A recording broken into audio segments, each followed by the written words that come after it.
ถือบอกต้องถือมันบอกถ้าบนี่ตัวนี้คือนี่ตัวนี้คือ5,000ทุกคนตอนนี้ลิซ่าก็อยู่กับมูเนาะวันนี้เราจะมาให้มูเนาะบอกความรู้เกี่ยวกับขายเลขอยู่แล้ว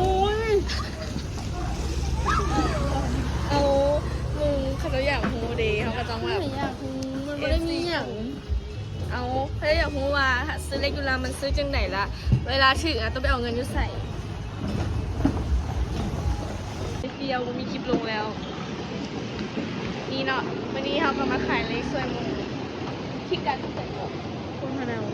โฮมเดาอย่างเดียวทุกคนใครที่แบบอยากมาซื้อซอยกันมาซื้อไรเนาะขายมือใดก่อนจันทร์พุธศุกร์อันนี้คือขายแบบเขาจะเปลี่ยนมือแบบไหนบอกแบบคือว่าตะกี้บางทีก็มีอังคารพฤหัสอย่างนี้นะนี่อันนั้นเป็นสวยตอนนั้นเขาจะเปลี่ยนทันทีแล้วเขาจะก็มาเปลี่ยนเป็นจันทร์พุธศุกร์เก่ามูมีอันนั้นเป็นภาคว่าสวยๆที่บอกขายนี้เริ่มต้นเท่าไหร่ทันกีบ2,000 2,000 3,000 4,000 5,000จนขึ้นเพราะว่าตัวละ500,000 5 ล้านแล้วก็ว่าอีสายเห็นคลิปอยู่มาเบิ้ลรถเนี่ยขายคน5 ล้านก็มีว่ะโตหนึ่งได้และคันถึง5 ล้านได้เท่าไหร่บัดนี้ก็คุณเหรอถ้าจะมูลา2ตัวเนาะคันซื้อ5 ล้านก็จะประมาณทุก30 ล้าน30 ล้านต่อพันกีบโอ้เอาพันกีบต่อ5 ล้านตัวผิดนี่นะทุกคนเดี๋ยวเขาจะมาให้เบิ่งเลขอยู่ลาวนี่อันนี้เป็นเลข2 ตัวแล้วเลขสุ่มในมันขายแล้วได้แบบเขาสิเริ่มแบบไหนคะนะแบบเอากับแบบเพื่อเขาบริหูเดม2 3 4 5 6 7 8 9 10เดี๋ยวเขา2,000แม่นบอกหลายปีหาเลยที่มาบอกดีกว่าใบหนึ่งก็จะมี10 ตัวขั้นต่ำ10,000เป็นบอกหรือว่าซุ่มเท่าไหร่ก็ได้บอกโบใบหนึ่ง10,000ถ้าดูว่าส่งใบจะ9,000ซุ่มนี้ต้องซุ่มได้แต่6 ตัวอ่ะ2 ตัว3 ตัว4 ตัว 5 ตัว 6 ตัวกะแล้วทุกคนเดี๋ยวของวันนี้เราจะมาซื้อเลขสวยนิดนึงแล้วจะให้มึงกดให้เบิ่งมันมีเลขอยากได้เลขงูนะมันมีงูน้อยกับงูใหญ่มึงบอกงูน้อยก็จะเป็นเอียนงูใหญ่ก็จะเป็นงูปกติเลยสุบอกเอียนกับงูอันเดียวกันต่อเอาคือต้องเกิดเป็นงูน้อยงูใหญ่เดี๋ยวเบิ่งเงินก็เด้อแป๊บนึงซื้อเลขสวยมูก่อนเอาบางทีแบบเขาถ่ายคลิปไปนำแล้วแบบเขาซื้อไปนำสินะแล้วมันชื่อเบิ่งก่อนมีเงินเท่าไหร่มีเบส20,000จะซื้อสวย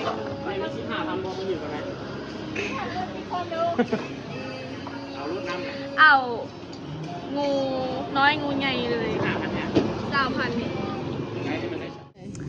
เอาเขาเด็กก็ให้มันครบ3,000 2,000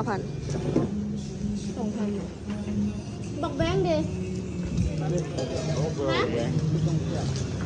เลข3 ตัวก็ได้ว่ะเดี๋ยวจินี่ทุกคนอันนี้คือเครื่องขายลีกขายลีกอีลาวมันจะไม่ได้เป็นแบบยูไทยนะมันแบบยูไทยมันจะเป็นแบบ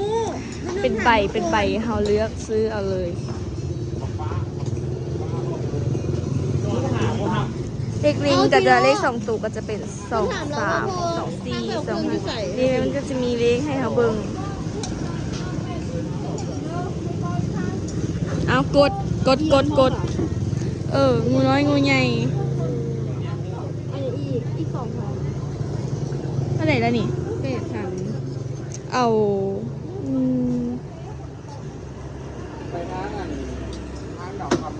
ายังดีวะเอากุ้งก็ได้เล็กกุ้งอันนี้เฮ็ดบินอันนั้นกันวะบินเล็ก2 ตัวกันวะอันนี้คือแม่นอย่างเลขซุ่มวะตัวสีเหลืองอันนี้มันจะเป็นเลขอย่างนั้นเลขนามสัตว์แต่ว่าบ่มีแล้วบ่ได้ขายแล้ว อันนี้2,000แล้วอีก8,000เอาซุ่มเนาะ แม่ ซุ่มอย่าง ซุ่มงูกับซุ่มนะฮะแหละเอาเลข3ตัวดู แบบเฮ็ด3ตัวนะ เอาลัก โทรศัพท์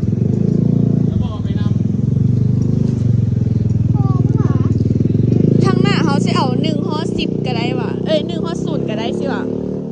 เอาหลักเลข3ตัวดี แม่เราเอาเล่มอย่างก็ได้ลักอย่างก็ได้ เอาเลข คุณทศเก้า เอา0กับ7 ลักเจ็ดเนี่ยเอาใส่ตัวใด เฮ็ดทั้ง2อันได้บ่อันนี้กูบ่ค่อยได้ซื้อเลขเนาะอันนี้เขาบ่ค่อยได้ซื้อเลขเขาก็เลยบ่ฮู้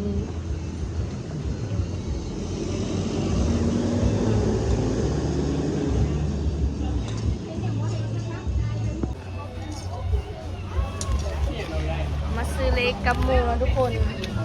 20,000เขาจะมาลุ้นกันเนาะว่าตอน8:30นเขาจะถือเลขบ่มันจะออกทุกๆ8:30นเนาะอยู่แอปฟ้าเนาะทุกคนอยู่แอปฟ้าอ่ะตอน8:30นอ่ะ ก็เป็นแอปหวยพัฒนาเราวจับ นี่ทุกคนซื้อแล้วถือบอกต้องถือมันบอกถ้าบ่ถือนี้สามารถเอามาเอาอยู่นี่ได้บอกต้องแบบถือบอกไก่เท่าไหร่แบบสูงสุดเท่าไหร่นะ ได้ทุกอัน ได้เบอร์เลยหรือว่าแบบถ้าไผ่บสะดวกมาเอานำคนขายนะบางคนเนาะขี้ไก่แบบกลางทางที่นั้นแล้วเห็นแบบคนขายเล็กละแบบซื้อละแบบบ่จื้อว่าต้องไปเอาอยู่ใส่นะทุกคนสามารถไปเอาได้อยู่แบบนี่ใส่ก็อัน โมก็ไปเอาน้ำ บอลใหญ่มัน พวก นะ ขายเล็กก็ได้พวกขายเล็กแบบบริซื้อน้ำกลับไปเอาน้ำ ได้หรอ ได้ก็จะมีเครื่องสแกนเลยมันก็เป็นแบบโทรศัพท์นี่แหละเป็นแอปของมัน แล้วสูตรใหญ่มันอยู่ใส่ ศูนย์ใหญ่จะอยู่อ่ะอหย่างวะ บอนหนองบอนทำอ่ะ โบ อันนั้นคนละอันกันวะ อันนั้นคนละอันนั้นจะเป็นพัฒนาเราวอันนี้หวยอันนั้น เอ้า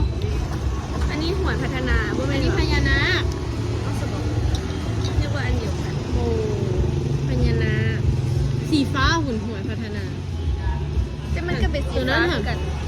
อ๋อพี่ต้องเป็นภาพบุตโตะสีนี้ แล้วก็สติกเกอร์ตัวเป็นสีอันนี้เป็นอันนั้น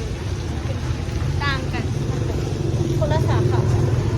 แต่ว่าได้เงินซ้ำกันเป็นบอก เอาอยู่ธนาคาร SP Bank ลาวเวียดพัฒนาเราวได้เป็นองค์ หรือว่าซื้อน้ำแอปกันเลยทุกคนเดี๋ยวนี้นะคะเจ้าแบบขายน้ำแอปแล้ว อันนี้ไม่ได้โปรโมทเลยแต่แบบบอกว่าแบบยูราวนี่สามารถซื้อเลขได้อยู่ในแอปตามแบบ คนที่ขายแคมทางทั่วไป ทุกคนปิดหานเลขแล้วเรียบร้อย เดี๋ยวเอามาลุ้นกันอีก8 นาทีนะคะจะมาเบิ่งว่าเลขจะออกอย่างนะทุกคนว่ามันจะถือกับเลขที่อลิสาได้ซื้อโบมื้อนี้ก็คือเป็นวันพุธเนอะแล้วก็ถือว่ามื้อนี้ตั้งแต่แบบมาหาหมูนี่ก็เห็นแบบมื้อนี้นะขายเลขดีแล้วก็บอกว่ามื้อนี้หันวันพุธมันก็เลยขายดีเนี่ยมื้อนี้ขายเลขได้เงินเท่าไหร่รวยเลย บอกความลับ เอาอันปกติขายได้หลายสุดเท่าไหร่มื้อเท่าไหร่หลายที่สุดเลยเอา หลายที่สุด4 ล้าน แล้วหน่อยสุดดิมื้อที่แบบบ่มีลูกค้าเลย 5 แสน2 แสน 4 ล้านนี้ได้กำไรจากการขายเท่าไหร่เท่าไหร่เปอร์เซ็นต์นำเท่านั้นนะ4 ล้านเงินได้เท่าไหร่ 5 แสนโตแสนหนึ่ง 5 แสนนี่ได้แสนหนึ่งพัน4 ล้านนี่ได้เท่าไหร่วะ ฮะให้กลับเลยเลยบอกเขาจะ ได้เท่าไหร่2 ล้านวะโอ้ยโบโห แม่กลับแล้วไม่ถ่ายอยู่นี่ ฟ้าวเลขออกก่อน กูชิลมน้ำไผ่เทสอีนึงกระถามกูบักนึงกระถามกู สรุปให้กลับไม่ถ่ายนี่ แล้วกูกระจับมากูไม่ได้เหาะไปใส่ทางนั้น เอาแล้วจะให้กลับ กระถามสวย ถ้าเลขออกก่อนค่อยไปเข้าใจโบถ้าเอาเงินนี่นะเข้าใจตอนนี้8:07แล้วเดี๋ยวเขาจะมาเช็คบินกันเนาะว่าเขาจะถือเลขบอลเนาะอันนี้มันเป็นของลิซ่าด้วยแต่ว่ามันเขาซื้อคือว่าลิซ่าซื้อเนาะอลิซ่าซื้อค่ะมีเลขกุ้งงูกับงูใหญ่งูเอียนว่าซะเอียนมันเป็นแบบงูน้อยงูใหญ่เนาะเว้าสิกันได้คือว่ามันกัดเดี๋ยวเรามาเบิ่งกันเราจะเบิ่งวิธีเพจแล้วทุกคนเพจแอปฟ้าเซิร์ชสำหรับ ไพดิซื้อเนาะแบบเซิร์ชเข้าไปว่าห่วยพัฒนาอย่างสินะมันจะขึ้นแล้วก็สิบุญว่ามันเอาไว้นี่ทุกคนมันออกนักบิน31162626เดี๋ยวเบิ่งก่อน บอชื่อบอชื่อนี่ตัวนี้คือนี่ตัวนี้คือ5,000นี่อันนี้คืออีหลีนี่ทุกคนจะพูดได้ไหนว่าถือมันบอคันเขาซื้อเลข2ตัวเนาะมันจะเป็นเลขท้ายนี่คันเขามีเลขท้ายแบบนี้เลขท้าย2คือกันแปลว่าถือ5,000ถ้าถือถ้าเขาถือ1,000เขาจะได้60,000ถ้าเขาถือ5,000เขาจะได้300,000กีบนะทุกคน300,000กีบก็ไม่300,000 บาทเลย300,000กีบตกเงินบาทเท่าไหร่วะเท่าไหร่บ500บอกประมาณ500 บาทนะแล้วเบิ่งนะปีว่าตอนแรกว่าจะซื้ออะไรแต่ว่าคิดอยู่แต่ก็บ่ได้ซื้อเนาะสรุปก็บ่ถือก็ประมาณนี้เอาเงินเลยโดถือเลขนี่นะเนี่ย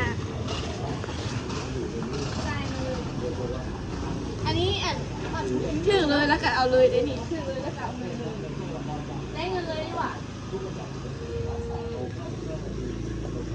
จ่ายซ้ำเลยโอเคสำหรับคลิปนี้เราทุกคนก็สิประมาณนี้เด้อใครที่มากแล้วก็อยากรู้อย่างอีกเนาะสามารถคอมเมนต์ได้ทุกคนแล้วไว้คลิปหน้าเดี๋ยวเขาจะมาถ่ายกับจูเนียร์ให้เบิ่งสำหรับคลิปนี้ทุกคนก็ขอลาไปก่อนเดี๋ยวใครที่มาคลิปนี้อย่าลืมกดไลค์กดแชร์กดติดตามซ้อมและวิสาสมัยด้วยกัน